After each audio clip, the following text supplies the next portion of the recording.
Entonces, igual que todos los días, vamos entonces a compartir la exposición de Nicole Meléndez. Por favor, dejen los micrófonos cerrados.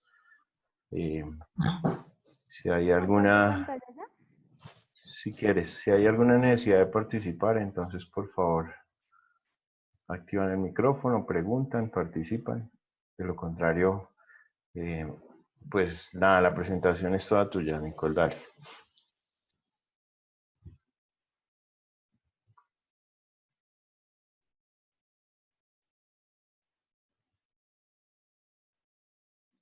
Ahí ya ven en la pantalla, ¿cierto?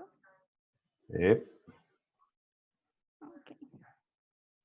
Bueno, pues hoy les voy a hablar sobre los signos vitales, el triage y la cadena de supervivencia. Pues yo puse esta pregunta como ¿qué son los signos vitales? Los signos vitales son mediciones de las funciones básicas del cuerpo. Los 4 signos vitales principales son la temperatura corporal, el pulso, la frecuencia respiratoria, que es el ritmo respiratorio, la presión arterial. Pues según lo que investigué, había como un punto que decía que como que no se consideraba la presión arterial como un signo vital, pero pues por lo general siempre lo controlan como signo vital. Los signos vitales normales cambian con la edad, pues el sexo, el peso y la capacidad para ejercitarse y pues la salud de la persona que tenga como en general. Los rasgos normales de los signos vitales para un adulto sano promedio mientras está en reposo son, pues lo que nos ha explicado la vez pasada el profesor, que la presión arterial es 120/80, las respiraciones son de 16 a 20 por minuto, el pulso es de 72/80, pues latidos por minuto, y la temperatura normal es de 37. Pues esto varía, pues obviamente si una persona está en un accidente y eso, pues va a estar más acelerado, entonces todo esto va a variar. Me pareció importante como poner esta imagen, que es partes donde se toma el pulso, pues porque normalmente son acá en el brazo o acá. Entonces, pues para que supieran que existen más lugares para tomar el pulso. Acá ya paso al triage, que pues es un término francés que se emplea en el ámbito de la medicina para clasificar a los pacientes de acuerdo a la urgencia de atención. También denominado triaje, se trata de un método que permite organizar la atención de las personas según los recursos existentes y las necesidades de los individuos. No sé si les ha pasado que, digamos, uno va a un hospital y va a urgencias y dicen, no, pero es que está muy lleno, nunca me atienden. Pues es que ciertos hospitales, o bueno, creo que la mayoría, tienen este método que clasifican a los pacientes según la necesidad. Por ejemplo, si alguien se está desangrando y otra persona tiene una simple gripita, pues obviamente le van a dar prioridad al que se está desangrando. Lo vital es que el triage se aplique cuando un centro de salud tiene una demanda masiva de atención por una catástrofe o urgencia. Supongamos que se produce un choque en cadena en una ruta, pues en una carretera, y de un momento a otro llegan 20 heridos a un hospital. Ante este cuadro, que obliga a distribuir los recursos humanos y materiales con precisión, los profesionales apelan el triage y clasifican a los pacientes según la gravedad de cada uno. Por lo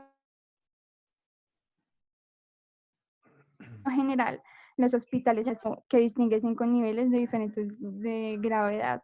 O sea, ahí tienen como por colores, son 5 que los clasifican. Entonces, nivel 1, que es el rojo, es cuando el paciente necesita atención inmediata, ya que su estado es verdaderamente crítico. El nivel 2 es el anaranjado.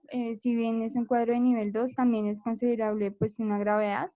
Se determinó que la persona puede esperar hasta 10 minutos antes de ser atendido por un médico.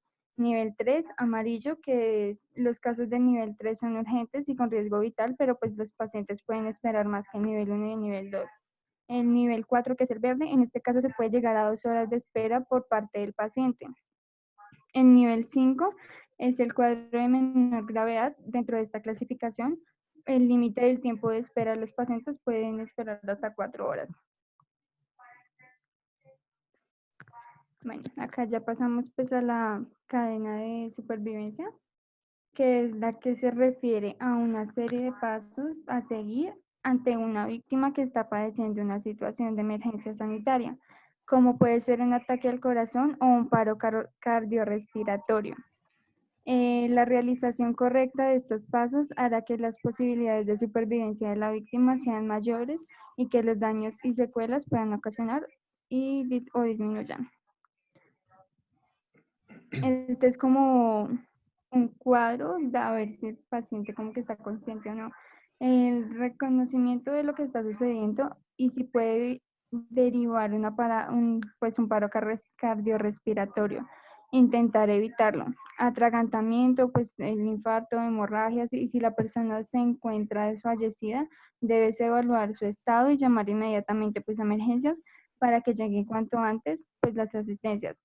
Este es el cuadro, entonces si está consciente, si respira, pues la actuación puede ser hemorragias o fracturas. Bueno, eso yo lo voy a explicar adelante. Si no está consciente pero respira, entonces ahí, o sea, es como que depende de este cuadro, es como uno debe actuar. En el primer caso, en el que si está consciente y respira, podemos englobar los infartos, atragantamientos, hemorragias, desmayos por baja de azúcar o por calor. Todas las situaciones que pueden derivar una parada, por lo que debemos intentar resolverlas. En el segundo caso, que es cuando el paciente no está consciente pero sí respira, encontramos a la persona inconsciente pero respirando. Esto puede pasar en un coma etílico por haber bebido gran cantidad de alcohol, una intoxicación por drogas, un golpe fuerte en la cabeza. También suele ocurrir esta situación tras una convulsión. Es necesario realizar la posición lateral de seguridad y controlar su pulso, respiración hasta que lleguen los sanitarios. Pues la posición lateral de seguridad es la que nos explicaba el profesor, que tenemos que poner a la persona de lado para evitar que se atragante con su vómito o que se ponga peor. Pues obviamente solo se puede mover a la persona si es necesario, porque pues del resto se puede lastimar. En la tercera situación, que es que si está consciente y que no está consciente y no respira, es cuando la persona está en paro, pues puede que sea un paro cardiorrespiratorio y rápidamente tendremos que realizar la RCP. Una PCR se define como el cese brusco inesperado, proporcionalmente irreversible del latido cardíaco y de la respiración. Lo vas a poder saber si está inconsciente y no respira. Antiguamente se tomaba el pulso, pero ya no se aconseja porque se pierde demasiado tiempo y porque pues no es necesario. Este es como qué hacer en caso de, si esto se llega a presentar en caso de en paro cardiorrespiratorio. Entonces iniciaremos inmediatamente con las maniobras de soporte vital básico, realizando comprensiones torácicas de calidad bueno, como que le dan aire, entonces ahí se pueden ver en las imágenes que se presiona con las dos manos en el pecho y se dan. Ahí como dice que estas que sean 30 veces y 2 veces así para que pueda respirar, a ver si reacciona. Pide pues a los que están presentes, si hay alguien presente, que pues o sea, digamos, esto ya es en caso de que el paciente no reaccione y la ayuda médica se haya demorado, porque pues, o sea, la idea es salvar la vida, ¿no? Entonces, pide allí que localicen un desfibrilador, pues yo averiguaba y que hay normalmente desfibriladores en pabellones deportivos o en centros comerciales. Entonces, pues se puede utilizar, pues siempre y cuando se sepa, porque no nos podemos meter en eso si no sabemos. Entonces, están ahí en estos casos. Existen aplicaciones para smartphone que dicen dónde está el más cercano.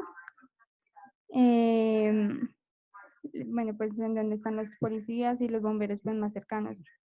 El uso rápido de un desfibrilador aumenta la probabilidad de supervivencia. Lo que hace es dar una descarga al corazón que fibrila. O sea, ahí tienen la explicación pues de cómo se debe poner en caso de que se necesite. Esta es la posición lateral segura de la que hablábamos, que toca voltear a una persona para evitar su atragantamiento. Pues el soporte vital avanzado, pues realizado por los sanitarios y los cuidados en el hospital. En cuanto lleguen, retírate y dejarlos trabajar. Pues cuando llegue la ambulancia o los que ya realmente saben muy bien del tema, toca explicarles todo lo que uno ha hecho para que ellos así mismo puedan actuar. Y ya.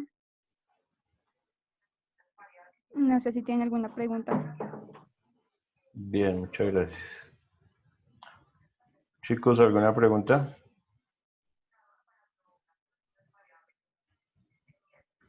Señor. Bueno. ¿Alguien sabe qué ha pasado con Jennifer Roa? No la he vuelto a ver. Profe ya me dijo que como que no iba a volver. Me escribió, me escribió ayer. Parece como que no vuelve. Sí, te Sí, explicó eso me dijo, pero la los verdad no motivos. sé. No, solo me dijo que no, pero no me dijo nada más. Bueno, ok. Toca conversar con ella a ver qué le pasó. Bien. Bueno, Nicole, muchas gracias por tu participación. Entonces, sí, hoy tenemos programado hablar sobre el trias y los signos vitales. Muy importante. Vamos a complementar un poquito este tema. Primero vamos a hacer eh, un ejercicio con el trias. Bien. Ya Nicole nos estaba explicando la importancia de tener una clasificación en el caso de una urgencia o de un evento catastrófico, ¿cierto? Entonces es muy importante nosotros poder clasificar de alguna manera la prioridad de la atención de cada uno de los involucrados o de las víctimas. Fíjense que ya hablaba de unos colores, ¿sí? Ella hablaba de un trias de las instituciones de salud, de cómo clasificamos en cuánto tiempo deberíamos atender a la víctima, ¿sí? Eh, Sin embargo, cuando nosotros somos socorristas, más que personal médico o asistencial, desde el punto de vista del socorrismo, tenemos que reducirnos un poco en cuanto a los colores, porque ella mencionaba el amarillo, el naranja, el rojo, el verde, el azul, ¿cierto? Entonces nosotros, para este triage que les voy a mostrar, nos vamos a reducir a 4 colores básicos, que es el verde, el amarillo, el rojo y el negro. ¿Listo? ¿Por qué 4? Porque para nosotros va a ser más fácil trabajar sobre estos 4 no en una urgencia, sino en una emergencia. ¿Sí? Hay que hacer como un paréntesis y diferenciar urgencia de emergencia. Siempre necesitamos actuar más rápido ante una emergencia que ante una urgencia. ¿Listo? Entonces, importante conocer el color verde, el amarillo, el rojo y el negro. Ya vamos a ver por qué. Cuando sucede un acontecimiento, una catástrofe o alguna situación que puede ser hasta de origen natural muchas veces, ¿cierto? Un terremoto, un accidente donde se involucren varias víctimas, como el caso que comentaba Carmen ayer de heridos en aviones y ese tipo de cosas. Entonces es importante hacer ese tipo de clasificaciones.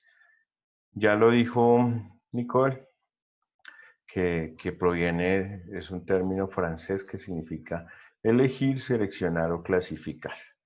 ¿Sí? No nos vamos a detener mucho bueno, igual los que están copiando, no hay problema, vayan copiando. Yo voy tratando de leer suave, ¿sí? Porque hoy son 2 temas que tenemos que ver y la idea es que nos alcance el tiempo y si sobra tiempo, pues mejor para que puedan descansar por lo menos 5 minutos. Procedimiento de diagnóstico. El TRIAS es un procedimiento de diagnóstico utilizado en emergencias. ¿Listo?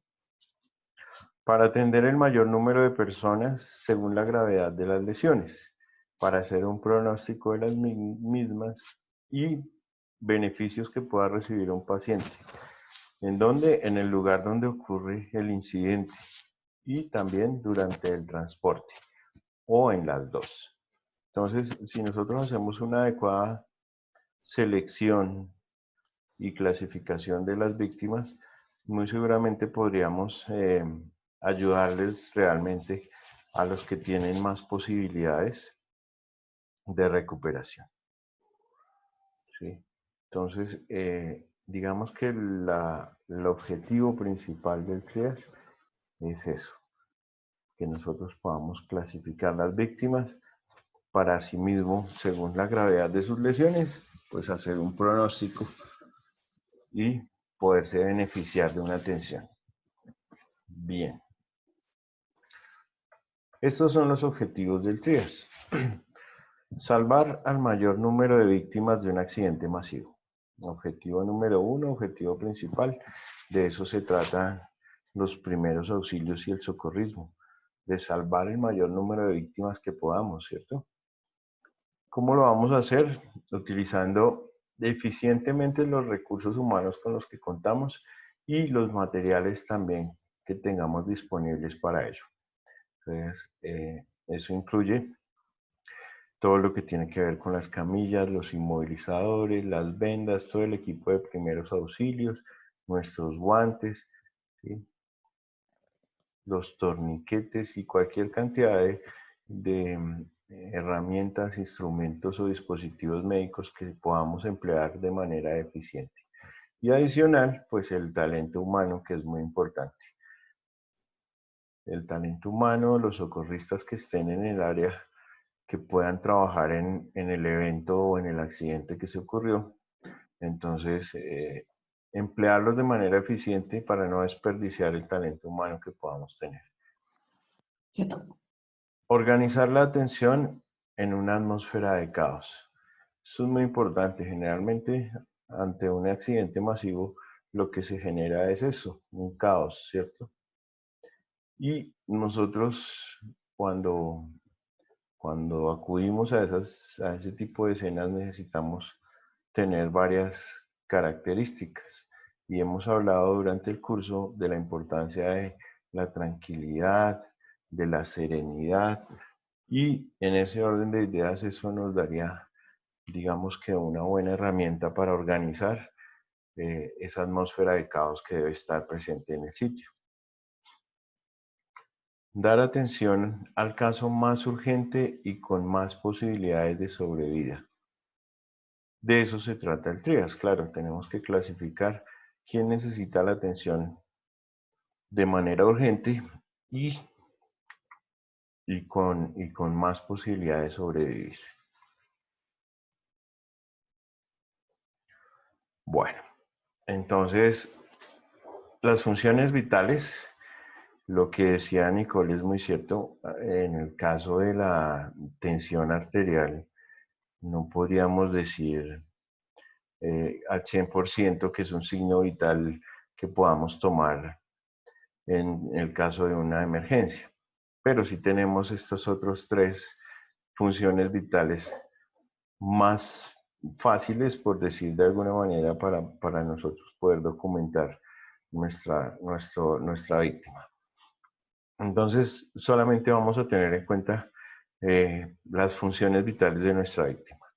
La respiración, que hemos hablado varias veces, que hace parte de la evaluación inicial. El pulso, que también hemos visto y que vamos a seguir viendo porque hace parte de la clase de hoy. Y el estado de conciencia. Las tres muy importantes. Respiración, pulso y conciencia. Fíjense que acá no pusimos la tensión arterial, por ejemplo, ¿sí? Porque estamos ante una emergencia y el sentarse a tomar una tensión arterial nos va a quitar mucho tiempo. Entonces nos vamos a remitir a los otros signos vitales o funciones vitales que podemos valorar muy bien y que no nos van a quitar mucho tiempo de acción sobre una víctima.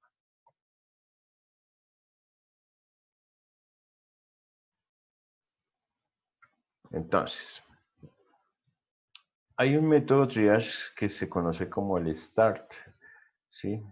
Que significa Simple Triage and Rapid Treatment, ¿sí? De una simple clasificación a un tratamiento rápido. Simple clasificación y tratamiento rápido. Entonces ese START del triage es el que nosotros vamos a utilizar.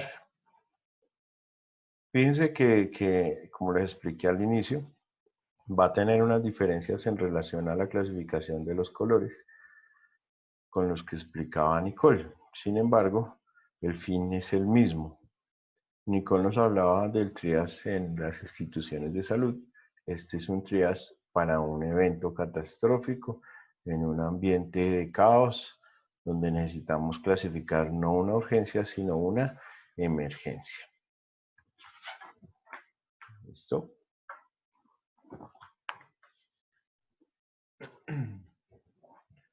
Simple triage and rapid treatment. ¿Listo? ¿Van bien? Vamos volando.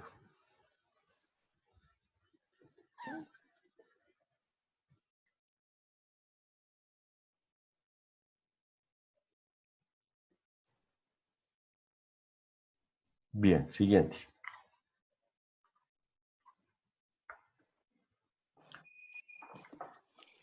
Entonces, fíjense. Se usan cintas de colores para determinar la prioridad de atención y transporte. Entonces, como estamos en campo abierto, en una situación de caos, vamos a utilizar unas cintas de colores. ¿Sí? No es que yo diga, ah, este es verde, no, este es rojo, este es amarillo. No. Necesito que las demás personas también los identifiquen. Y una forma de identificarlos es el uso de esas cintas de colores. ¿Cuáles son? Verde, amarillo, rojo y negro. ¿Qué significa el color verde? Significa que es un paciente cuya atención se puede diferir, o sea que puede esperar. Pacientes que pueden esperar por su atención.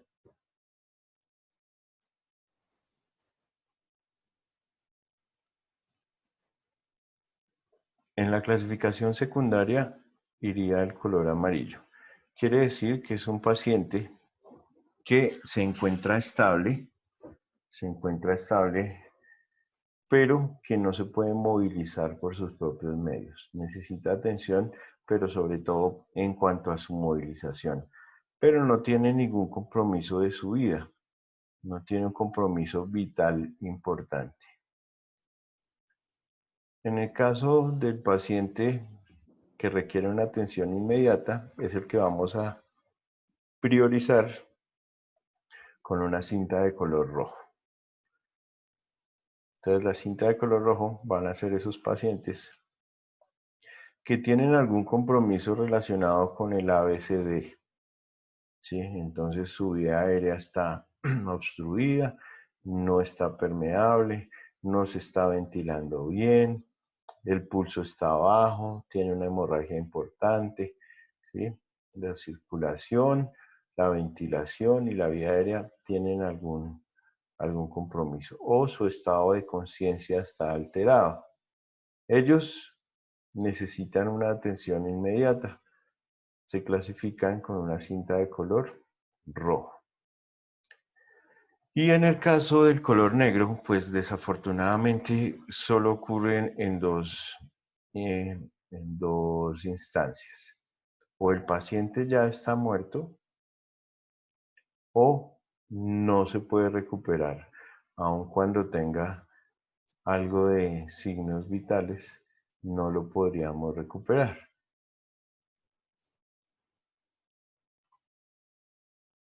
Bien. Entonces, recuerden, son cintas de colores, lo vimos en la primera imagen de la presentación, y esas cintas se traducen En pacientes que pueden esperar o se pueden mover por sus propios medios, salen caminando muchas veces. La secundaria son pacientes que están bien, que no tienen un compromiso vital, pero que no se pueden movilizar por sus propios medios y hay que ayudarles.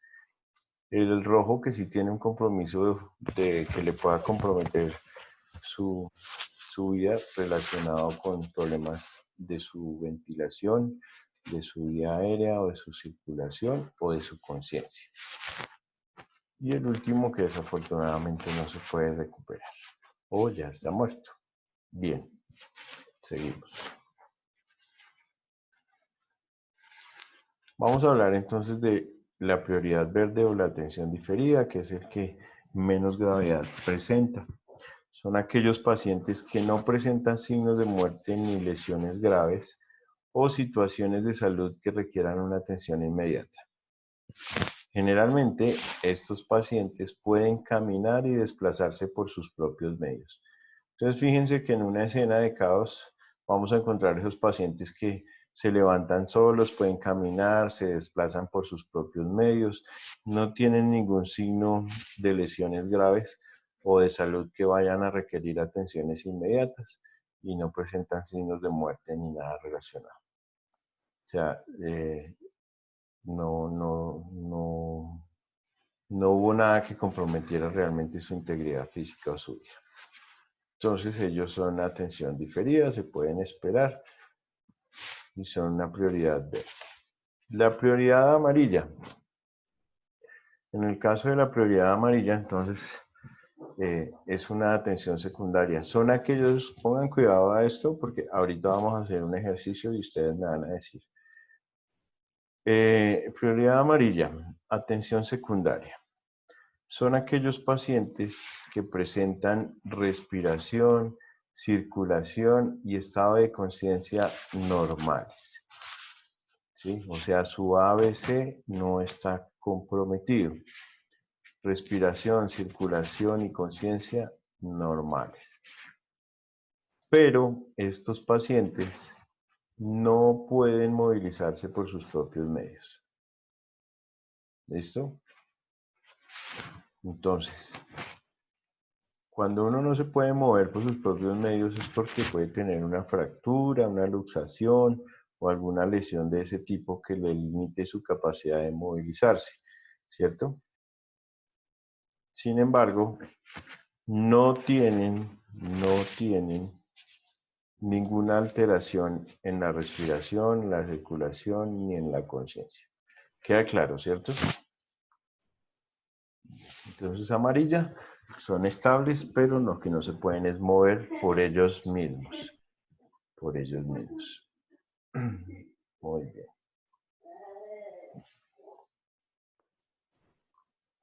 La prioridad roja. Son pacientes en estado crítico. Son pacientes en estado crítico.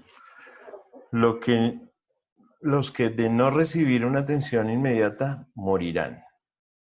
Entonces, es un estado crítico que necesita una atención inmediata. De no recibir esa atención, pues pueden morir. Por eso se llama prioridad roja, atención inmediata.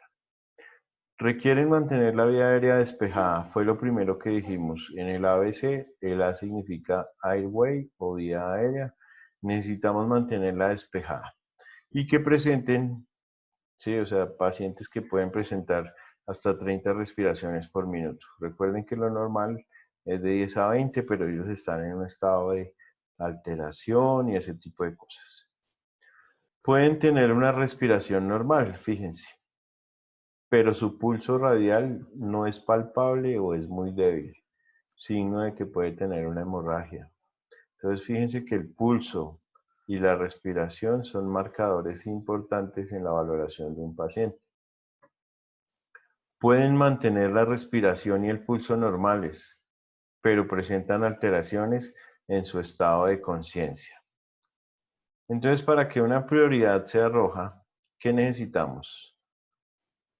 O que la vía aérea esté comprometida, ¿sí? O que la circulación esté comprometida y lo distingamos a través del pulso, O que ni la respiración ni el pulso estén alterados, pero su estado de conciencia esté alterado.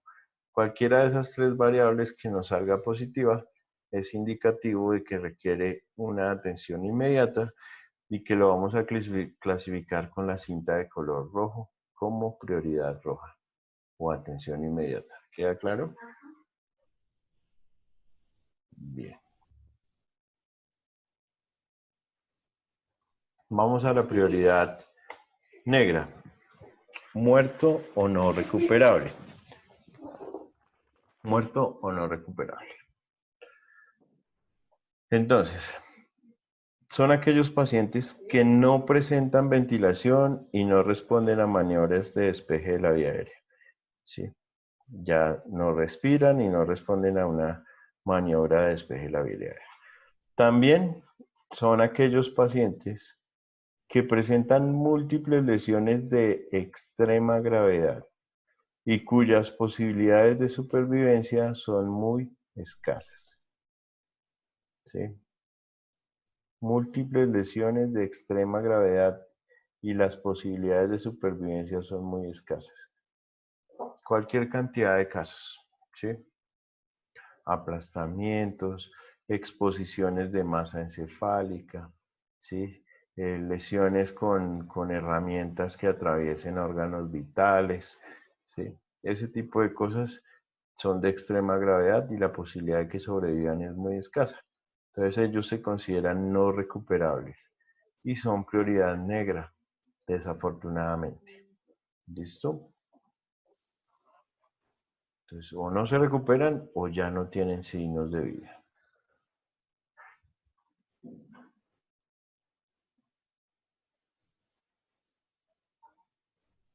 Bueno.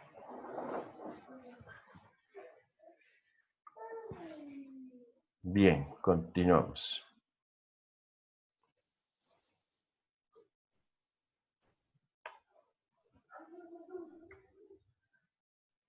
Vamos a hacer el ejercicio para clasificar el trias. ¿Listo? Vamos a hacer ese ejercicio y vamos mirando. Llegamos a la escena y lo primero que vamos a valorar entonces es la respiración, ¿cierto? Resulta que el paciente no respira, ¿sí?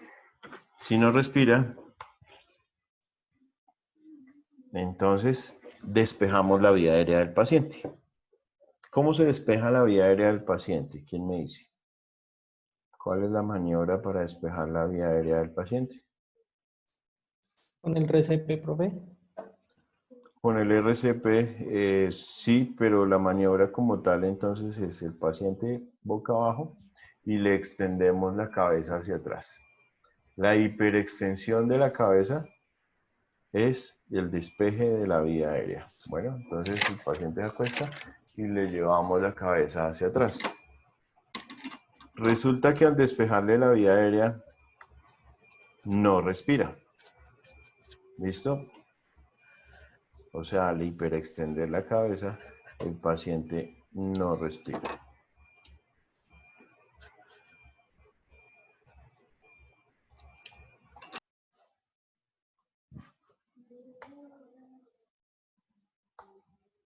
Muerto. ¿Listo? Hasta ahí va claro el ejercicio.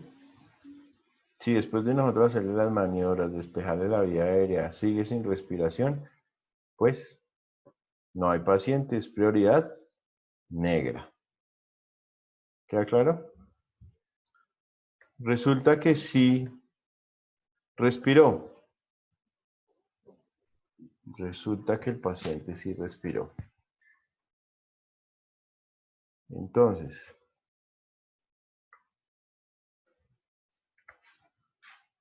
su prioridad es roja, urgente.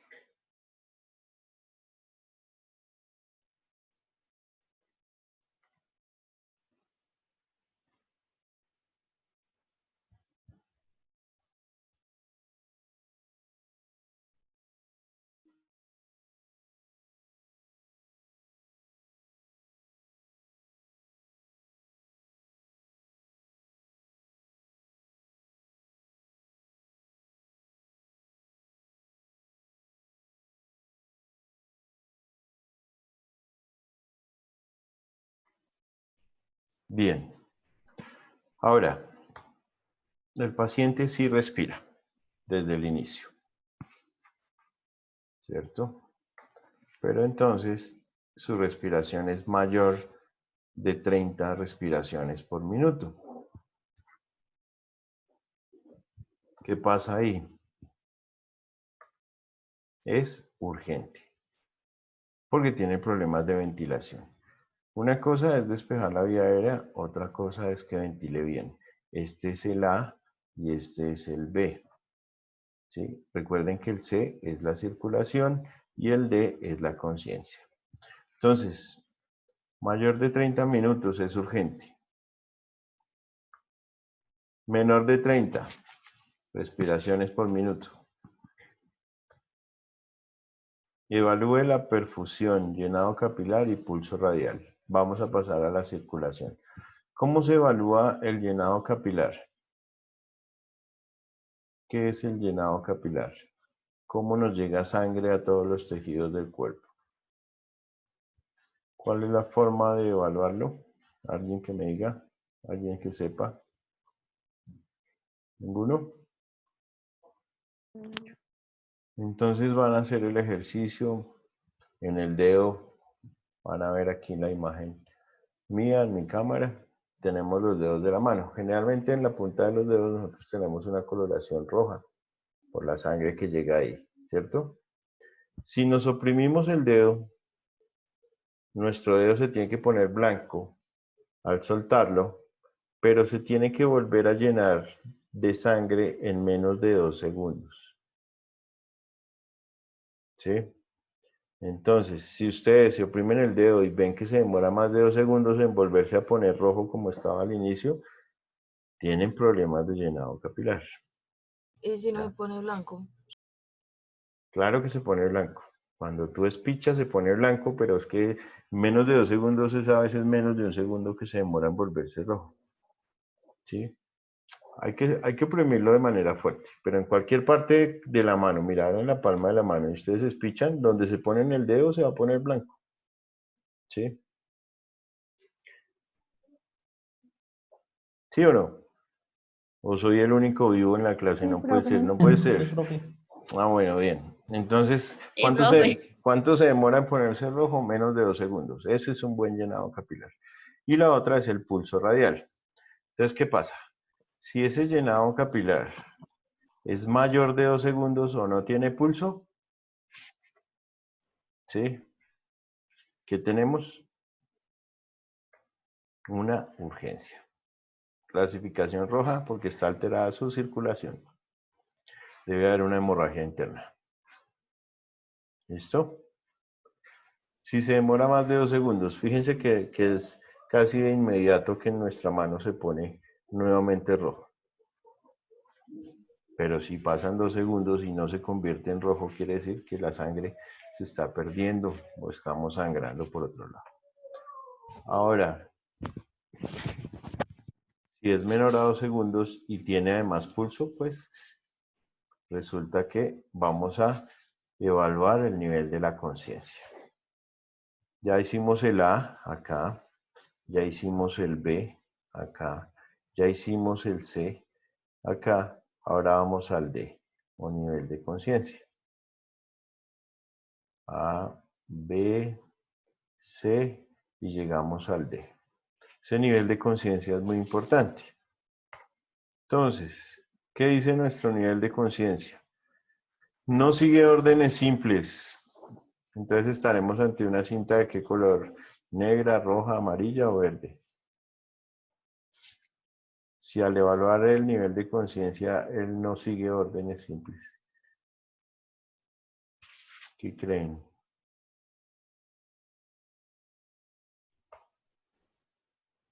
Pues es una urgencia. Urgencia, ¿no? Sigue siendo de color rojo. Pero si por el contrario sigue órdenes simples, pues ya estamos hablando de una atención secundaria, ya lo colocamos como amarillo, ¿sí?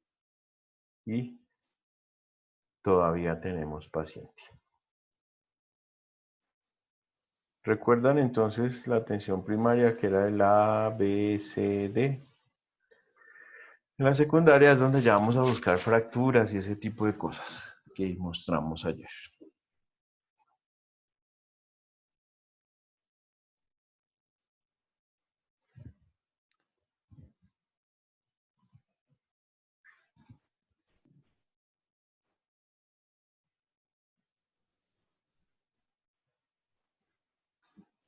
Bien. Perfecto.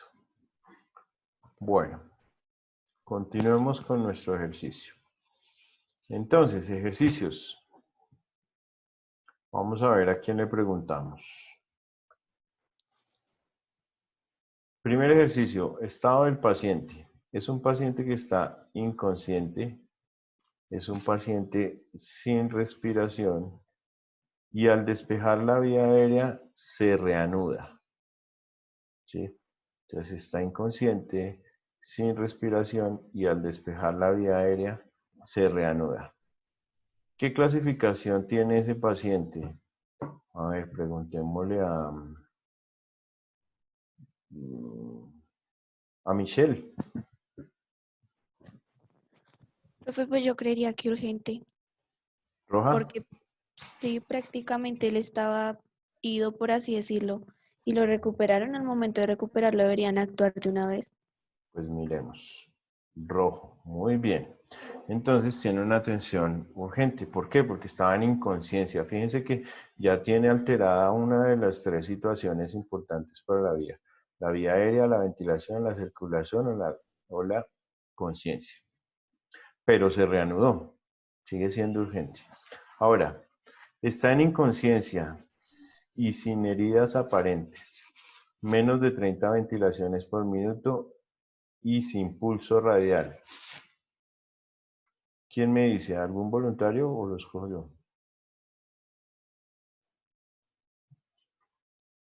Bueno, a ver. Juliana.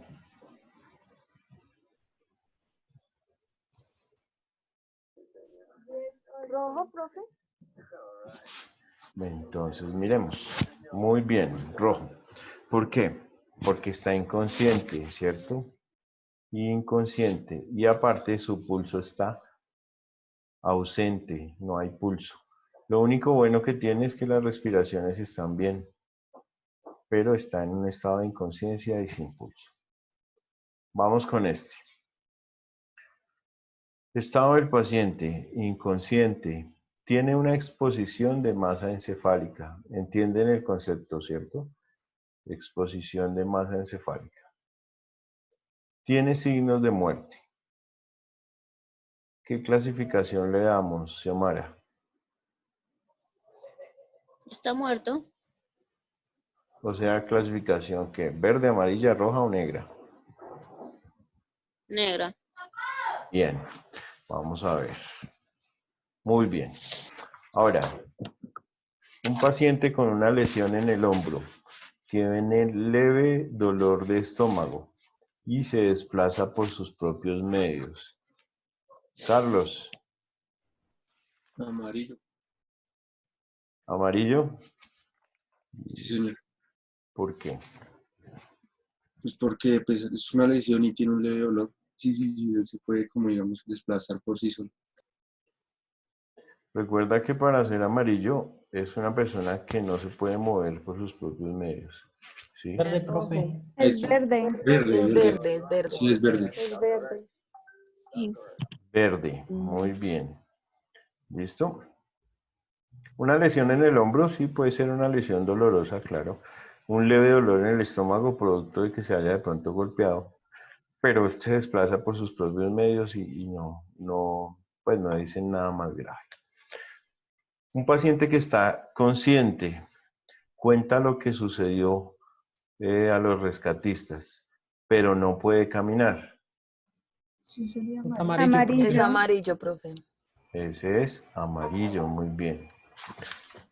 Menos de 30 ventilaciones por minuto, con pulso radial, pero con alteración de la conciencia.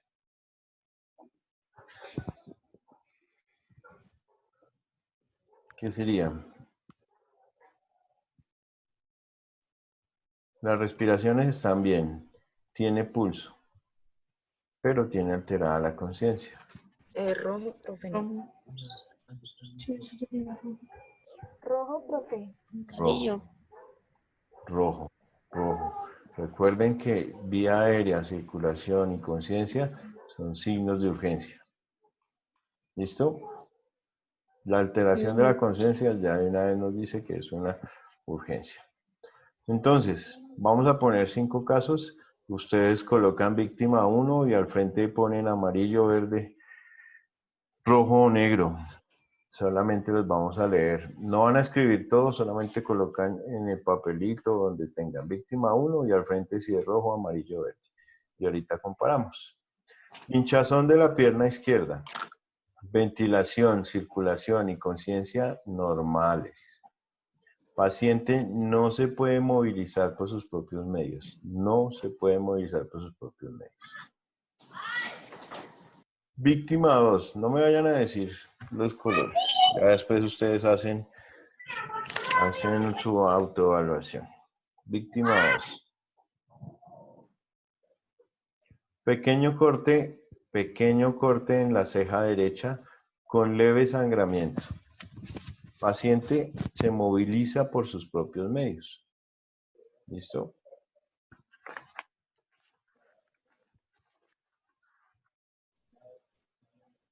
Se moviliza por sus propios medios.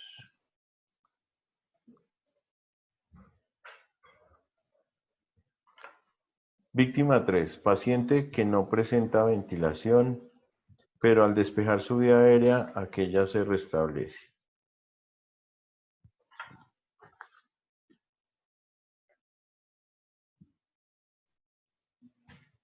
¿Listo?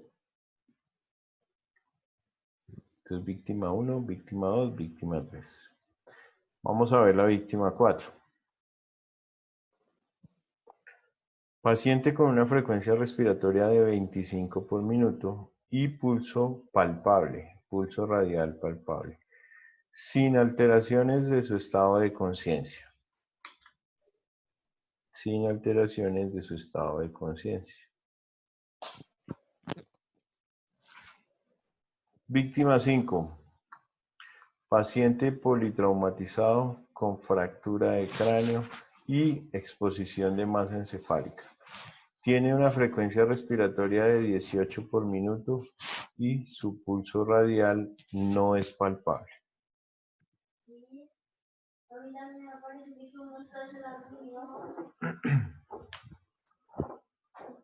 Bien. Entonces, vamos a ver las respuestas y ustedes las comparan con lo que hicieron allá. Soluciones. Víctima 1 amarillo, víctima 2 verde, víctima 3 rojo, víctima 4 amarillo y víctima 5 negro. ¿Quién las tuvo todas bien? Yo, Yo, profe. ¿Y quién falló? Así sea en una. ¿Quién falló en una? Yo, profe. A mí me falló en la 4, Yo, profe. profe. Estoy En viendo la 4 fallaste. 4, sí. Brilla. Yo fallé en la Puse la 4. verdad y sí, en esa fallé también. también, profe. Listo. ¿Qué decía la 4? La 4 decía que tiene una frecuencia de 25 por minuto. Yo tenía la 4 verde, profe. Sí, pero recuerda que la frecuencia respiratoria normal es entre 16 y 20 latidos, respiraciones por minuto. Y este está con una respiración rápida, aunque su pulso está palpable y no te... Uy, ¿qué pasó ahí? ¿Se nos fue la clase? ¿O fue allá? Bueno, Profe. bueno, bien. Dame un segundito, retomamos. Porque no sé qué pasó. Entonces quedó claro lo del ejercicio de las víctimas, ¿cierto? Sí, señor. Sí, profe. Entonces fíjense en la importancia de ese triage que es un poco más corto y por lo mismo utilizan ese término, triage short o triage corto, porque es un método simplificado, ¿sí? Porque es adecuado para personal que no sea sanitario, ¿sí? Entonces, una persona que conozca sobre estos colores, el verde, el amarillo, el rojo y el negro, pues va a poder hacer una clasificación, ¿cierto? Nos reduce el tiempo del triage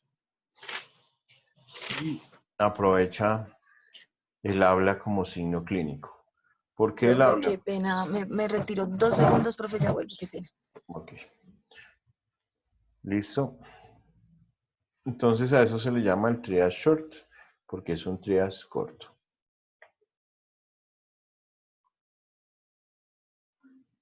Vamos a hablar entonces de ese acercamiento, que fue lo que nos faltó en la clase de ayer hablar, en el caso de los accidentes. El acercamiento es el primer contacto de tipo visual con la víctima.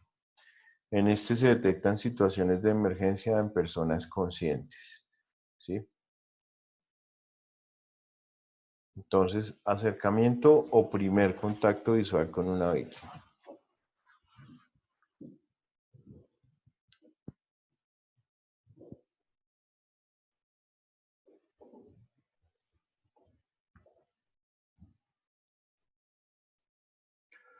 Entonces, siempre que vamos a empezar una atención, debemos realizar dos preguntas. La primera pregunta, no van a copiar todo, solamente coloquen preguntas. 1, punto. ¿Qué fue lo que pasó? Eso es lo que uno le va a preguntar a la víctima. ¿Qué fue lo que pasó o qué ha pasado? ¿Listo? Eso es para obtener datos y poder clasificar a la víctima, ¿sí? Lo segundo que se le pregunta es cómo se siente o qué le duele. ¿Sí? Uno podría decir o podría pensar que ese tipo de preguntas no se hacen en una situación de esas, ¿cierto? Porque pues acaba de sufrir un accidente y le van a preguntar cómo se siente. Pues como que no, pero sí. Es la pregunta o una de las preguntas claves porque necesitamos saber qué le duele. Y eso también para valorar el estado de conciencia. Entonces, ¿qué fue lo que le pasó y cómo se siente o qué le duele? ¿Listo? Preguntas claves después del primer acercamiento visual con la víctima.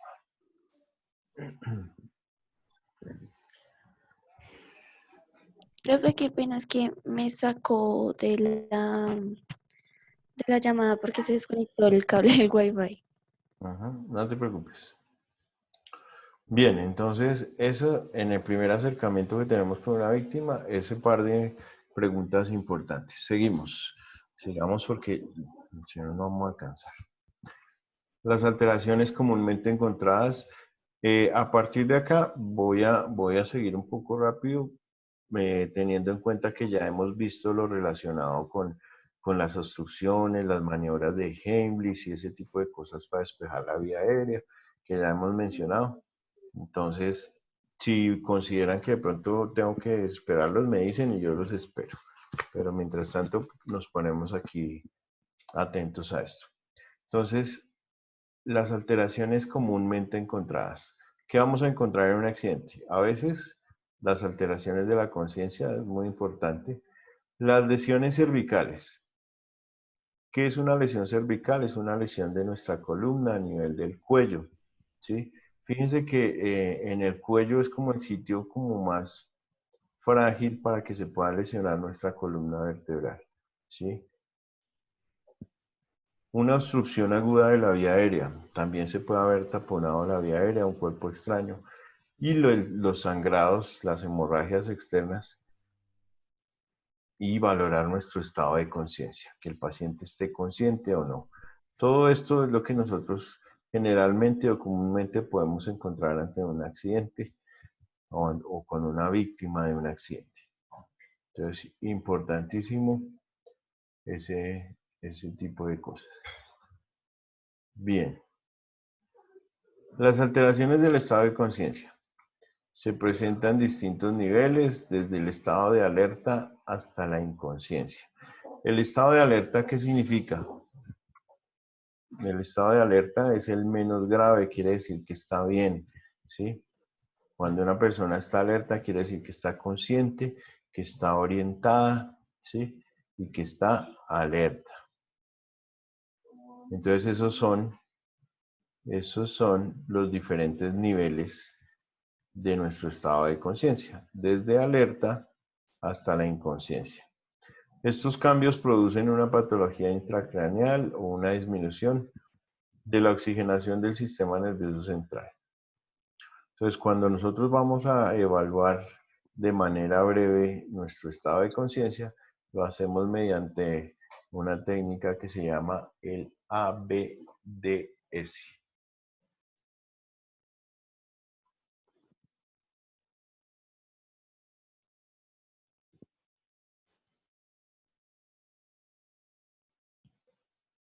Bien, ya más adelante vamos a ver el ABDS más claro.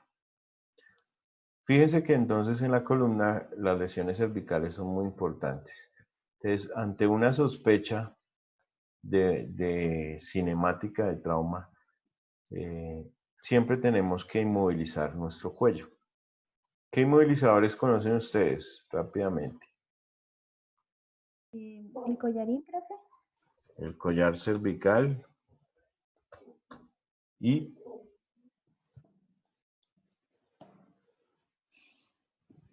No conozco ese. ¿solo conoces ese? Sí, señor. El cuello ortopédico. Parecieran ser lo mismo, pero pues no son lo mismo. El collarín es simplemente un dispositivo que está hecho como en un material flexible, ¿sí? Que tiene unas dimensiones que cubren la parte del cuello y que se coloca alrededor si es de atrás. Mientras que el cuello ortopédico pues ya va a tener otros dispositivos adicionales con unos velcros mucho más sofisticados, por decirlo de alguna manera. ¿Listo? Entonces el collar cervical es más simple, pero a su vez también es muy eficaz. ¿Listo? Entonces, siempre buscar proteger nuestra columna, inmovilizarla. Siguiente. Acá no nos vamos a detener mucho, ya hemos hablado de las obstrucciones de la vía aérea por cuerpo extraño.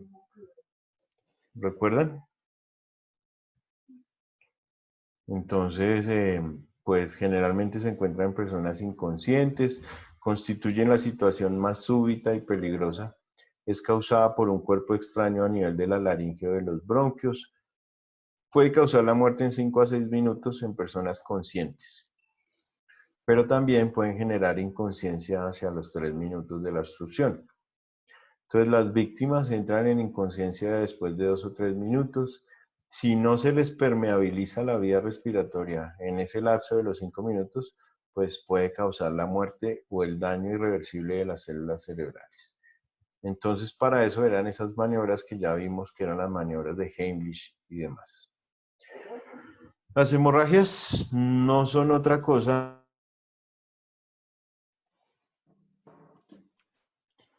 que la pérdida de sangre del aparato circulatorio. La pérdida de sangre del aparato circulatorio. Entonces, esas hemorragias las vamos a clasificar, ¿sí? ¿Cómo? Teniendo en cuenta qué causa la hemorragia, en qué parte del cuerpo o desde qué parte de nuestro sistema circulatorio se origina la hemorragia y si es interna o externa. Entonces, la causa, una solución de continuidad o sin solución de continuidad. ¿Qué quiere decir eso? Solución de continuidad, que tengamos algún corte, que sea evidente, que tengamos esa herida que estamos viendo, ¿sí? Pero también puede que no veamos ninguna herida y al interior de nuestro cuerpo tengamos un sangrado. Fíjense que nosotros o nos podemos cortar una arteria, o nos podemos cortar una vena, o nos podemos cortar un capilar. Si nos cortamos una arteria, vamos a encontrar un sangrado que es un rojo intenso, es un rojo vivo, y su característica principal es que sale a chorros que están sincronizados con el pulso. Cada que tenemos una pulsación, vamos a tener un chorro de sangre. Ese es un sangrado de origen arterial. En el sangrado de origen venoso, vamos a tener un color más oscuro como tipo vino, ¿sí? Y es un sangrado continuo, no sale a chorro, sino que va regándose. Y en el capilar es un sangrado en gotas y el color es intermedio entre estos dos, entre el rojo vivo y el rojo vinoso. Bueno, ¿en qué puede derivar una hemorragia aguda? Pues si nosotros no paramos un sangrado, dependiendo de la cantidad y la velocidad del sangrado, seguramente vamos a terminar en shock o en muerte. Entonces, el detener un sangrado o una hemorragia es algo muy importante dentro del ejercicio de la atención de una víctima, ¿cierto?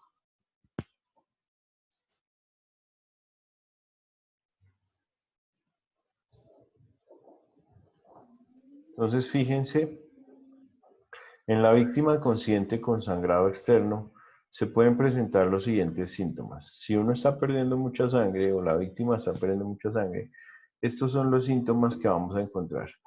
Puede tener visión borrosa, puede tener mareos, debilidad, vértigo, falta de aire, un zumbido en el oído, ansiedad y sed. Todos estos se originan a nivel cerebral por falta de oxígeno adecuado, ¿sí? Entonces, claro, cuando se nos baja la perfusión de sangre, nos quedamos sin oxígeno en el cerebro y se presentan todos estos síntomas importantes. Ya lo dijimos que las hemorragias severas van a llevar a un shock y luego a la muerte en pocos minutos. Entonces es importante detener los sangrados.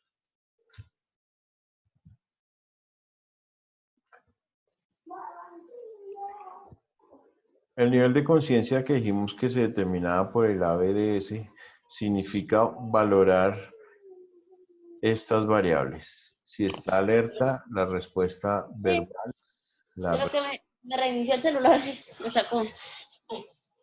la respuesta al Pero dolor, pienso que como la respuesta al dolor y sin respuesta. Entonces,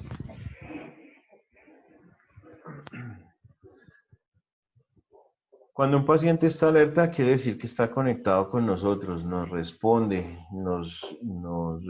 al llamado, nos responde nuestras preguntas, nos comenta qué fue lo que le pasó, ¿sí? Nos da un breve relato. Cuando nosotros tenemos una respuesta a ese estímulo verbal y el paciente está alerta, conectado y tiene una respuesta verbal, vamos bien en relación a su estado de conciencia. Estímulos dolorosos. ¿Cómo estimulamos el dolor de un paciente? Al moverlo, ¿sí? Él se va a quejar o le podemos pellizcar de pronto de alguna manera suave y él va a responder a esos estímulos de dolor. Pero también vamos a tener pacientes sin respuesta, que es el que nos indica una inconsciencia o un estado de coma.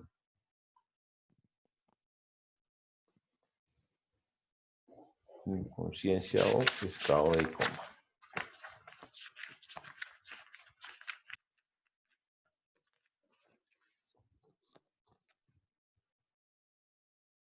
Bien.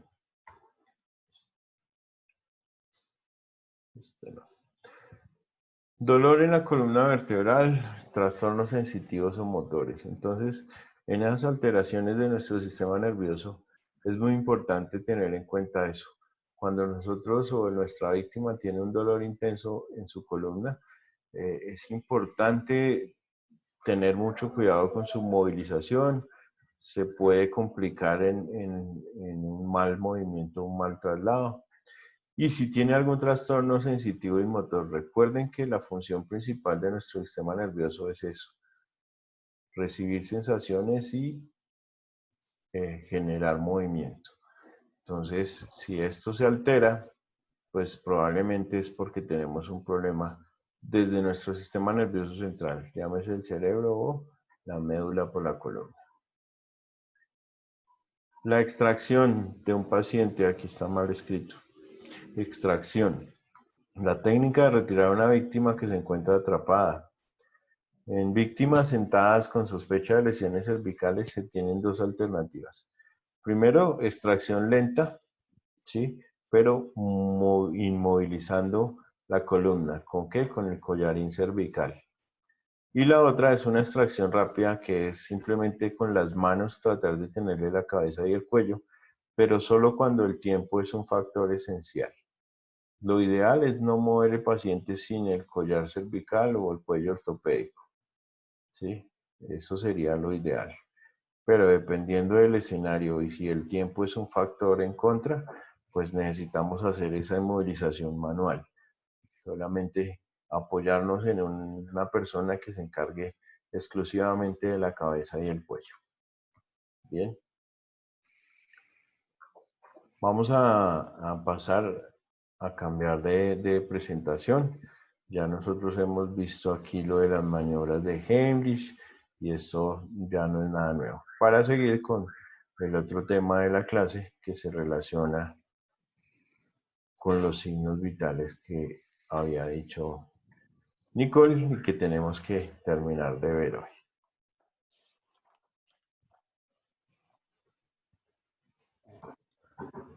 Entonces ella nos hablaba de que son unas variables, perdónenme un segundo.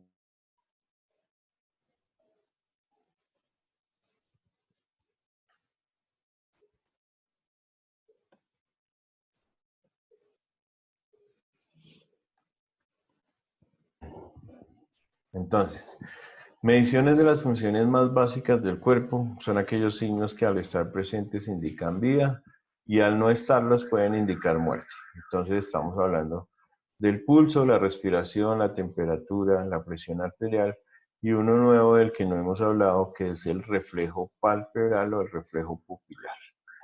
Bien, rápidamente vamos a ir adelantando, no nos vamos a demorar mucho en esto. Pulso, del latín pulsus. Latido intermitente de las arterias que se siente en varias partes del cuerpo.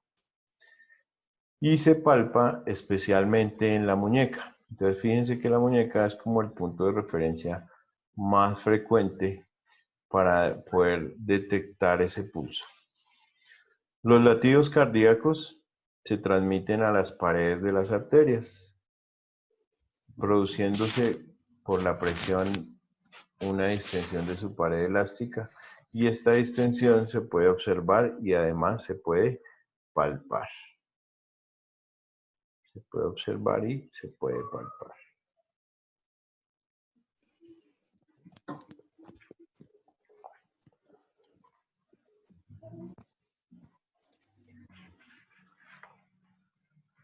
Entonces, latido percibido por los dedos que palpan una arteria. Ese es el pulso. Y la frecuencia cardíaca es el número de pulsaciones por un minuto. Habíamos dicho que en un adulto normal era entre 60 y 100. Por encima de ese valor, por encima de 100 era taquicardia y por debajo era una bradicardia. Fíjense que pulso es una cosa y frecuencia cardíaca es otra.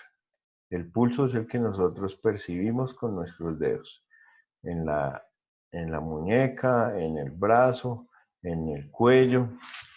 ¿Sí?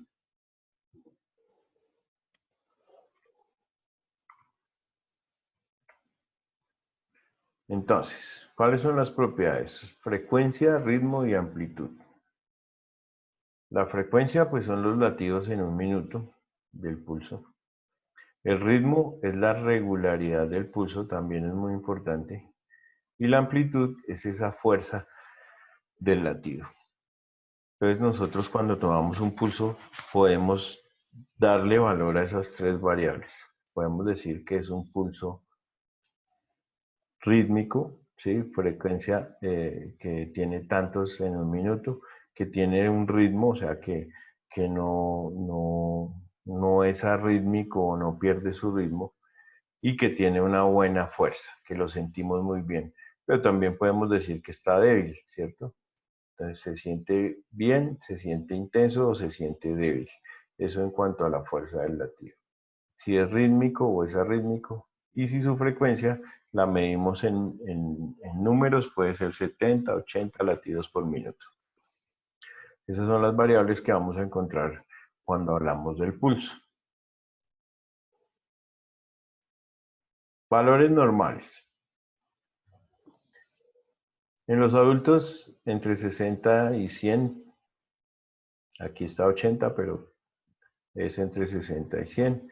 En los escolares es entre 80 a 100 y en los menores y lactantes entre 100 y 120 pulsos por minuto. Pulsos por minuto.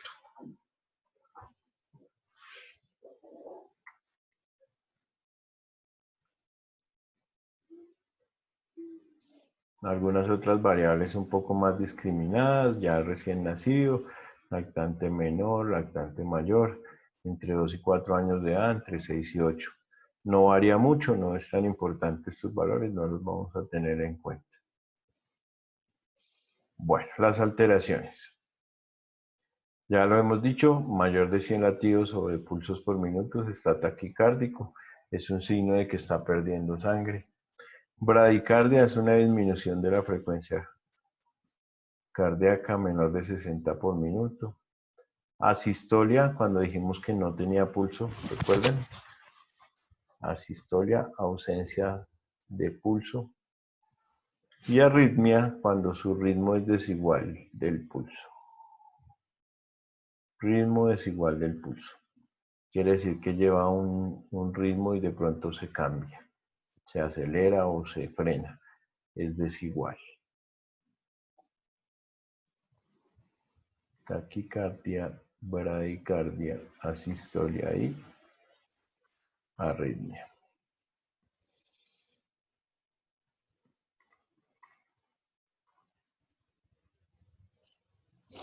¿Qué pasó, John? ¿No fuiste a la autorización de la radiografía o qué? No, profe, porque ayer tuve cita médica y pues de una vez me lo autorizaron. Ah, listo. Me hicieron el favor. Bien. Siguiente.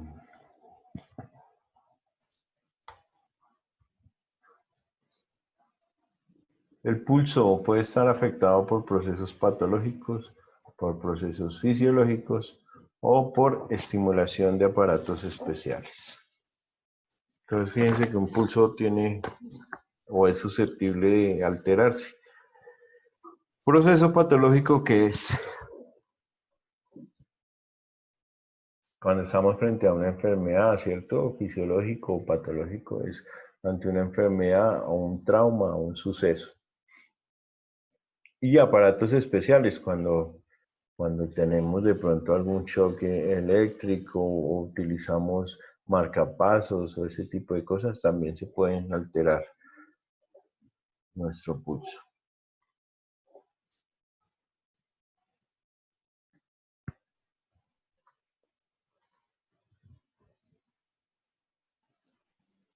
Bien. ¿Cómo tomar el pulso? Vamos a leer esto rápido, ya miramos los sitios, ya nos los mostró igual Nicole. Utilizando las yemas de los dedos índice y medio, ¿cierto? Índice y medio, vamos a presionar suavemente, pero con firmeza sobre la arteria, hasta que notemos el pulso. Esa es la forma de tomar nuestro pulso. Tenemos que contar las pulsaciones cuando el segundero del reloj marque las 12. ¿Sí? Entonces, a partir de las 12 del reloj, en el segundero, ahí empezamos a contar nuestras pulsaciones. Cuente su pulso durante 60 segundos o durante 15 segundos y después multiplíquelo por 4, como les había dicho inicialmente, para calcular los latidos de un minuto. Entonces, en 15 segundos podemos tomar cuenta de cuántas pulsaciones hay. Mientras esté contando, trate de no mirar el reloj continuamente porque pues nos vamos a confundir, ¿sí? Miramos cuando empieza y nos concentramos en el pulso. Y ya cuando vamos a mirar, ya prácticamente vamos a estar sobre los 15 segundos, que es donde vamos a multiplicar por 4, para podernos concentrar en las pulsaciones. ¿De acuerdo? Bien. Los sitios donde tomamos el pulso más frecuente es el radial o en la muñeca, el carotídeo en el cuello, el humeral, que es en el pliegue del antebrazo, la femoral o en la ingle, y el pedio, que es en el dorso del pie. Aquí vamos a verlo. Este es el cubital, que es en el antebrazo, en el pliegue del antebrazo, en el codo. El radial, que es el más frecuente. Fíjense que el radio es el que da con el dedo gordo de la mano, ¿no? Dijimos que el dedo gordo era como la antena del radio. Entonces, él tiene que seguir esa misma línea y ahí vamos a encontrar el pulso radial. El femoral lo vamos a encontrar acá a nivel de la ingle. Siempre con los mismos dos dedos es como vamos a hacer esa palpación. Bien concentrados hasta encontrar el pulso. Hay un pulso que se llama el popliteo. La región poplitea es la parte posterior de nuestra rodilla. Entonces, si nosotros tocamos acá detrás de la rodilla, vamos a encontrar esa región que se llama poplitea. Y por ahí pasa la arteria poplitea. Esa arteria poplitea también nos va a generar un pulso que podríamos palpar, ¿sí? No es el más frecuente, pero si tenemos el tiempo de hacerlo a manera de ejercicio, vamos a encontrarlo. Y el pulso pedio, que es este que se encuentra en el dorso del pie. Los mismos dos dedos de siempre, ¿sí? El índice y el anular sobre la arteria pedia en el dorso del pie. Esos son los sitios y las localizaciones más frecuentes para hablar de el pulso. El tibial posterior, fíjense, detrás del maléolo tibial, aquí en la pierna, en su cara lateral interna, vamos a encontrar la arteria tibial posterior. Pasa detrás de la tibia y ahí también vamos a encontrar el pulso. Son diferentes sitios anatómicos. Bueno, pasemos a la respiración. Ya la hemos definido, ya la conocemos, solamente vamos a recordarlo. La acción y el efecto de respirar. Proceso mediante el cual se produce el intercambio entre el aire respirado, que es el oxígeno, por el dióxido de carbono. ¿En dónde? En los pulmones. Queda clarísimo, ¿cierto?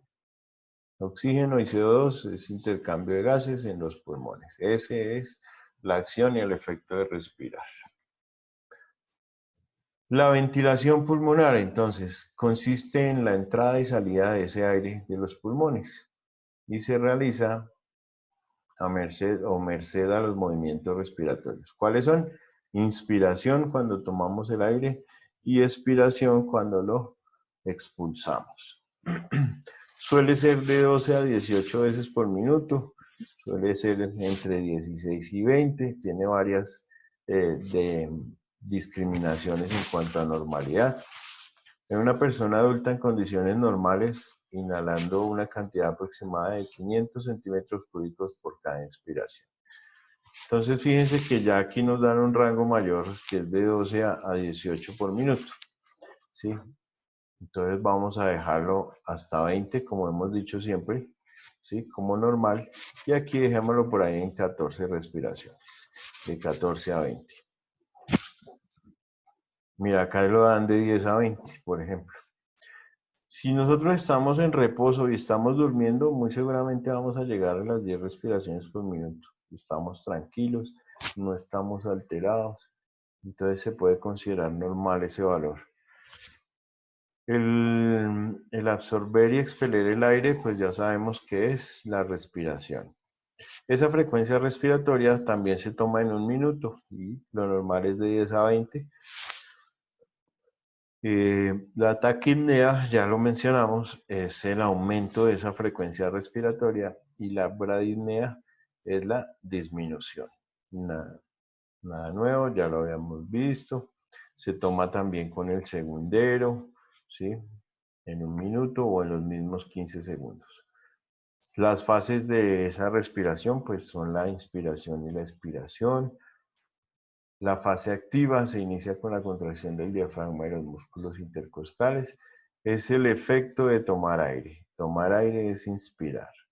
Y expirar es la fase pasiva, es cuando botamos ese aire y dependemos de esa capacidad elástica que tienen nuestros pulmones. Fase de inspiración y de expiración.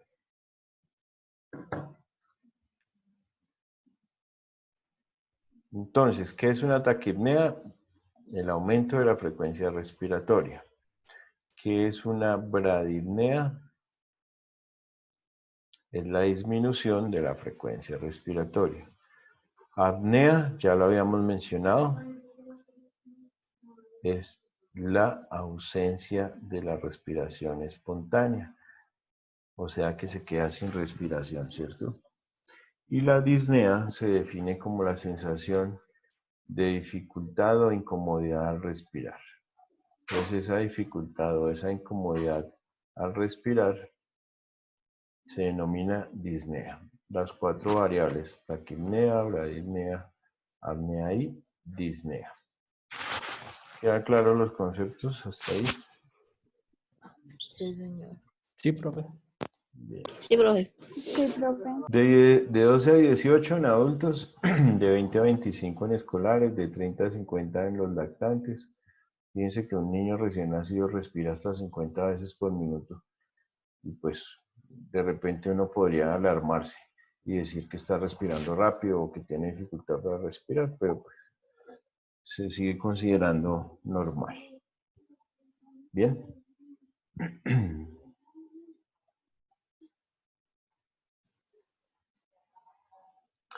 ¿Cómo medimos nuestra frecuencia respiratoria entonces? Por simple observación. O sea que se cuenta varias veces cuántas veces mueve el tórax en 1 minuto. Claro, cada que nosotros respiramos o tomamos aire, se nos va a mover el tórax hacia arriba, ¿cierto? Entonces, si nosotros contamos cuántas veces se mueve el tórax en 1 minuto, pues por simple observación podríamos medir la frecuencia respiratoria. Ese no tiene mayor complique. También se puede hacer a través de la palpación. ¿Cómo? Entonces, apoyando la mano sobre el tórax de la persona, contando cuántas veces se mueve la mano en 1 minuto. Pues al simple hecho de colocarle la mano al paciente o a la víctima, pues ella le levanta a uno la mano con cada respiración. Y lo contamos en 1 minuto.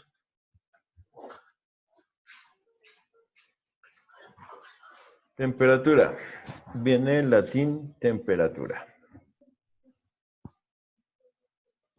Entonces es el estado de los cuerpos percibido por el sentido del tacto, gracias al cual observamos que están más o menos calientes o fríos. La temperatura altera gran número de propiedades de los cuerpos y en esto se basan los distintos métodos para su medida. Los valores normales. Habíamos dicho que entre 36,5 y 37,5, ¿recuerdan? Valor normal. Por encima de 38 ya habíamos dicho que se trataba de fiebre y por debajo de 36 hipotermia. Son los valores normales, nos quedamos con eso, ya lo habíamos hablado. Generalmente ya no se usa la temperatura oral o en la boca, pues porque hay un riesgo de contagio, ¿cierto? Poner dispositivos de este tipo y compartirlos con otros personajes, pues no es muy bioseguro. Entonces, por eso utilizamos mayormente la temperatura axilar o en su defecto la temperatura rectal.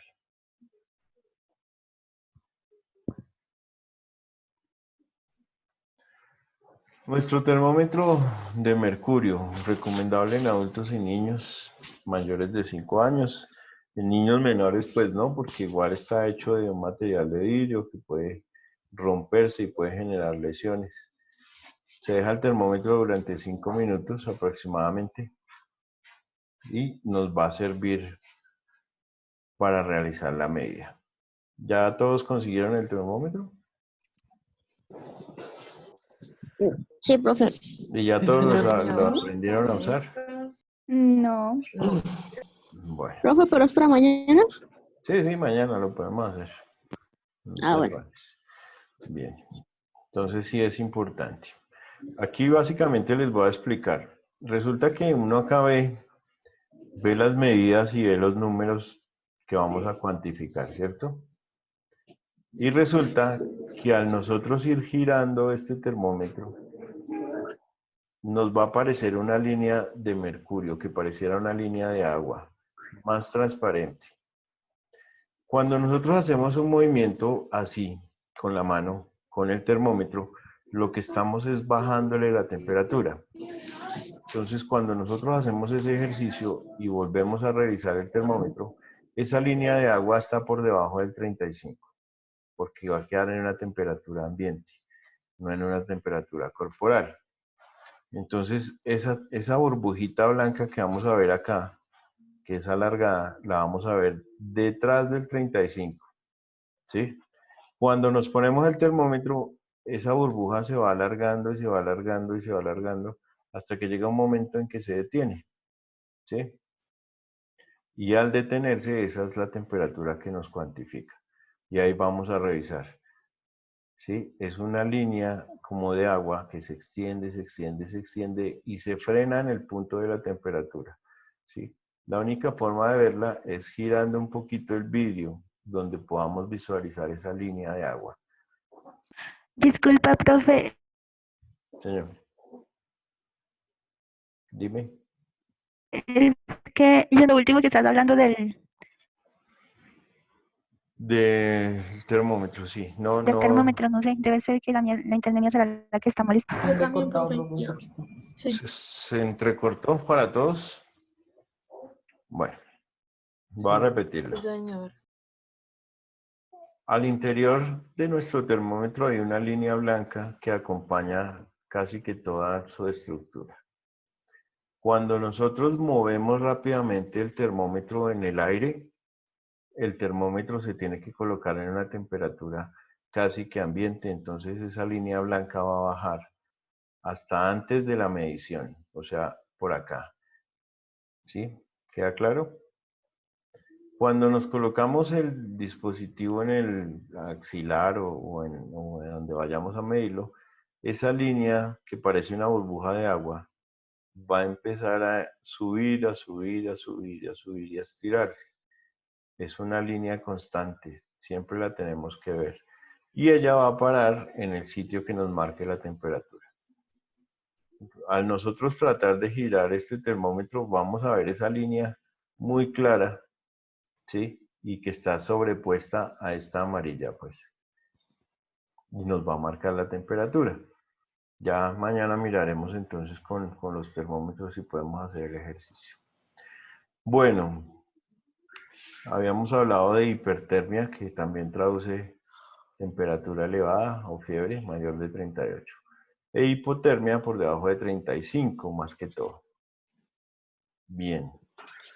¿Cómo tomar la temperatura? Entonces, bajar la columna de mercurio sacudiendo varias veces, lo acabé de decir. Al sacudir el termómetro, esa columna de mercurio se baja por debajo de las medidas. Se observa que la columna descienda por debajo de 34 o 33, eso lo vamos a ver. Colocarlo en la boca o axila o ano, recuerden que en la boca pues ya casi no se usa. Dejar el termómetro el tiempo suficiente, de 2 a 5 minutos. Y vamos a ver que esa línea de mercurio, que es una línea de mercurio blanca, esa línea de mercurio empiece a subir hasta que se detiene. Y donde se detiene, pues va a ser la temperatura que tiene nuestro paciente. ¿Listo?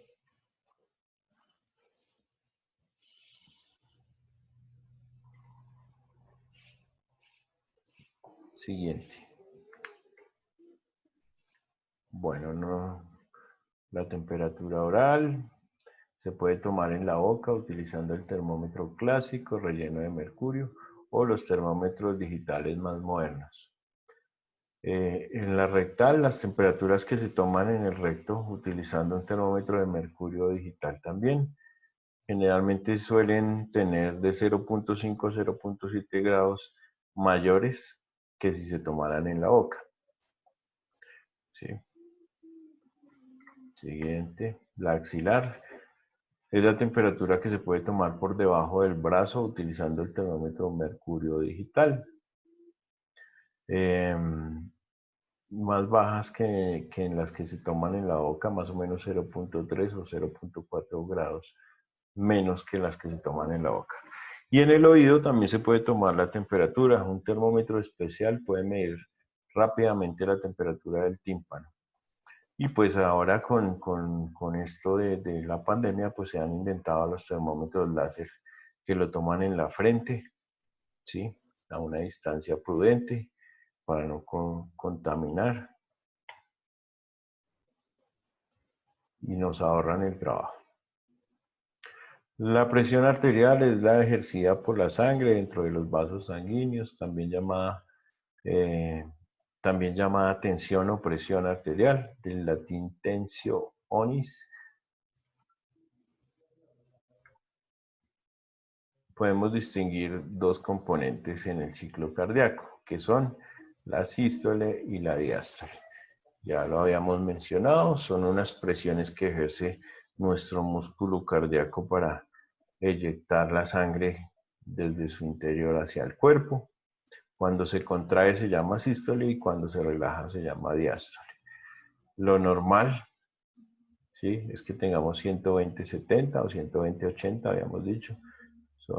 Digamos que la literatura médica nunca va a ser una constante, pero pues esto se considera muy normal, obviamente, 120-70. En escolares, 90-55, 100-70, se sigue considerando normal la presión de sus arterias. ¿Cómo se mide la presión arterial? ¿Sí? Nosotros subimos nuestro tensiómetro casi hasta 200, ¿sí?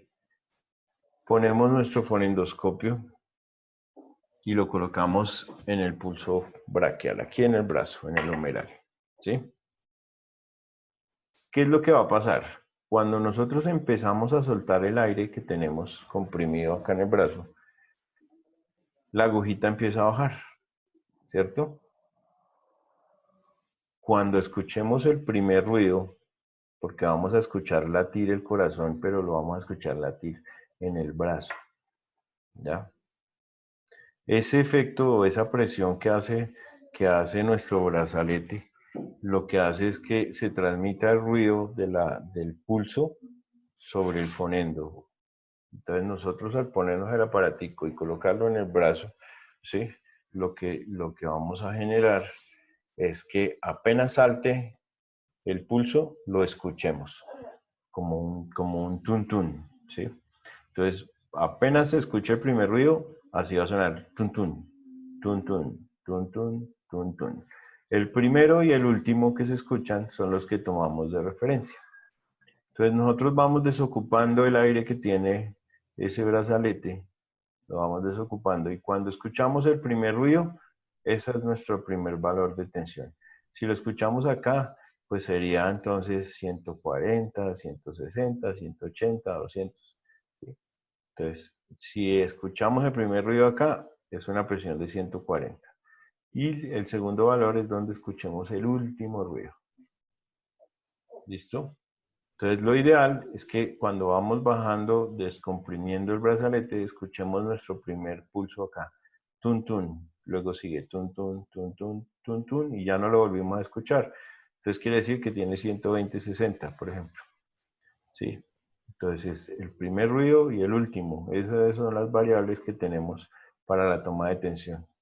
A veces llegábamos hasta acá y cuando vamos a empezar a soltar el aire, de una vez ya lo estamos escuchando. tun, tun, tun, tun, tun, tun. Quiere decir que tiene la tensión súper disparada, muy alta. Bien. Ok. El incremento de la presión por encima de 130/90 ya es hipertensión.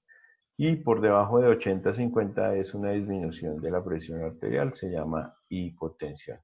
Esas son las dos variables, hipertenso o hipotenso. Hipertensión por encima de 130/90 e hipotensión por debajo de 80/50.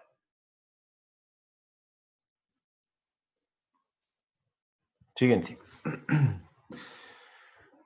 Los métodos para medir el palpatorio cuando no tenemos un fonendoscopio, que es el aparatico del médico, el estetoscopio o exponendo, pues utilizamos los mismos dedos con los que tomamos el pulso. Entonces simplemente colocamos nuestros dedos ahí y ahí no vamos a escuchar el ruido, obviamente, pero sí vamos a sentir cuando salta el primer golpe al ir sacándole el aire a nuestro torniquete o a nuestro velcro. El auscultatorio, pues obviamente hace referencia al uso de ese tensiómetro. Y otros, pues que son manuales o lo mismo por palpación generalmente. ¿Cómo tomar la presión arterial? ¿Qué necesitamos nosotros para tomar una adecuada presión? Primero, esto lo estamos hablando en un paciente que no está relacionado con un accidente, obviamente. Entonces, que haya descansado de 3 a 5 minutos, o idealmente acostado. Que el manguito esté bien ajustado cubriendo las 2/3 partes del brazo. ¿Sí? Tomarla en ambos brazos es importante para compararla. Que esté en decúbito dorsal acostado, sentado o en ortostatismo. Lo ideal es que el paciente esté sentado, casi que recostado, ¿sí? Con la espalda bien apoyada. ¿Listo? Y ortostatismo hace referencia a que el brazo no esté relacionado con la altura del corazón, mucho por debajo. ¿Sí? El decúbito dorsal, sentado, ortostatismo, en forma palpatoria con el pulso y auscultatoria con el estetoscopio. Entonces son las herramientas que podemos tener. Obviamente aquí se incluyen otras cosas, ¿sí? No haber tenido actividad física previa, no haber tomado bebidas que generen estímulos como la cafeína o el tinto, el alcohol, el cigarrillo. Todo eso puede alterar una presión. No haber consumido nada salado. Y el reflejo pupilar. Se presenta en la pupila al estimularla con la luz. Ustedes han visto que el médico pone una linternita y se la pasa por el ojo y le revisa cómo está ese reflejo de su pupila. ¿Sí? Siendo su respuesta normal la contracción de la misma. Cuando nosotros ponemos una linterna y se la ponemos aquí en el ojo así de manera espontánea, lo que necesitamos es que la pupila se contraiga. Eso es lo que esperamos que sea normal. Entonces, la pupila contraída se llama miosis, la pupila dilatada se llama midriasis, y cuando hay una diferencia entre una y la otra, que son desiguales las dos pupilas de cada ojo, se llama una anisocoria. Esos son los términos relacionados con la reactividad de las pupilas en los ojos. Fíjense que eso sí es fácil de hacer, ahora se puede hacer hasta con la linterna del celular. ¿Sí? Entonces, simplemente es tener al paciente quieto, mirando un punto fijo y pasarle la linterna y ver cómo reacciona con la luz. Ese es un reflejo pupilar.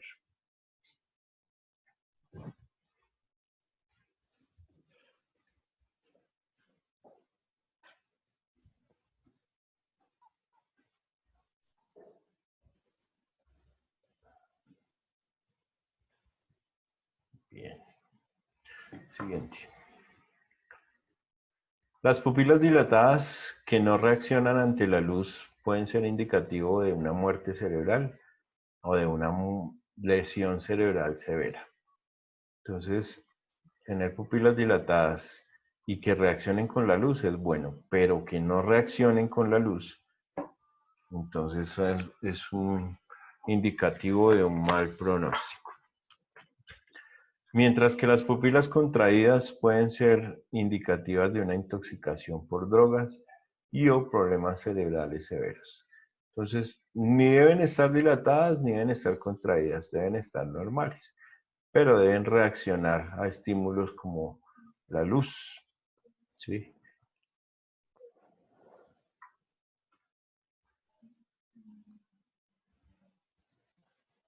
Bueno, muchachos, muchas gracias por su atención. Vamos a parar un momentico aquí.